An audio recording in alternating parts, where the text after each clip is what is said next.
some digging into the backgrounds of the two suspects who were shot yesterday. That includes a court filing for a protective order. Fox 12's Ezra Kaplan joins us now in studio to tell us more about that.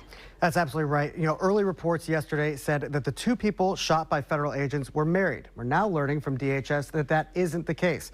In fact, as we've been digging into the background of these two individuals, it seems there's a significant amount of animosity between the two of them. And last year, what we found is that Luis Moncado filed for a protective order against Yorlanis Zambrano Contreras, and we obtained the court documents from Multnomah County where that restraining order was filed. Now, in those documents, Moncado writes that on November 25th, Zambrano Contreras, quote, picked me up and started arguing with me out of jealousy. I got out of the vehicle and she hit me with the vehicle, end quote.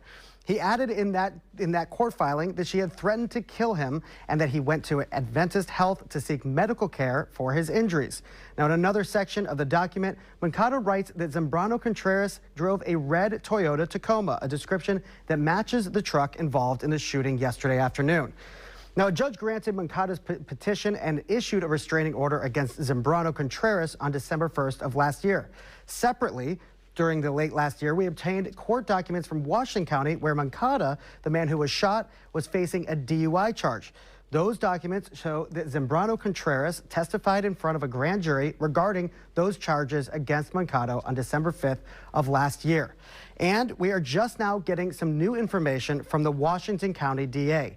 They say that last year they had a case involving Zambrano Contreras having to do with human trafficking and firearm offenses. They say that that case had been referred to the FBI and federal prosecutors.